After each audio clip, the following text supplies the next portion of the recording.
Let me take this opportunity to wish everybody a Merry Christmas and a very happy holiday season.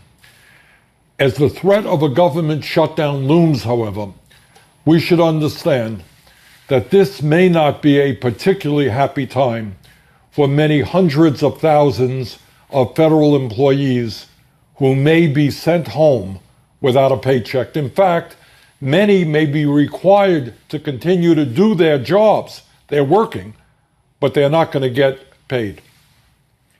At a time when federal employees have been under assault for a number of years, this is just another insult that they do not need and that our country does not need. Let us not forget that these are workers who have children to feed, mortgages to pay, and health care expenses.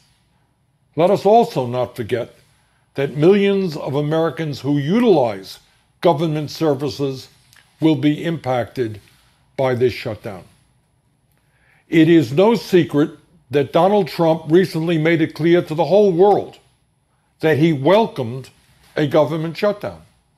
At a meeting in the White House on December 11th with Chuck Schumer and Nancy Pelosi, the Democratic leaders, he said, and I quote, "Yes, if we don't get what we want, one way or the other, whether it's through you, through a military, through anything you want to call, I will shut down the government. Absolutely." End of quote, Donald Trump. That's what he said on December 11th. Then, in textbook Trumpian fashion, he heard from Republican leaders, flip-flopped, and indicated that he did not want to shut down the government. Well, that lasted for a few days. But then, as is often the case with our erratic and impulsive president, he flip-flopped once again after hearing criticism from Fox News, from Rush Limbaugh, and from other right-wing media commentators. In doing so, he rejected the Republican sentiment in Congress with a threat to veto any legislation which did not contain $5 billion for his wall on the Mexican border. Sadly, this did not have to happen. As many of you know, on Wednesday, just 2 days ago, the United States Senate voted unanimously to pass a continuing resolution which would have kept the government open until February. And let me repeat, not one Republican in the Senate rejected that agreement. It was unanimous.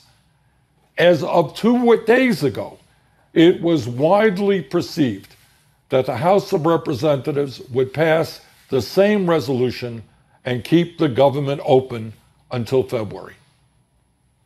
In this very partisan time, Democrats and Republicans came together with the understanding that a government shutdown would be harmful to the country and that it had to be prevented.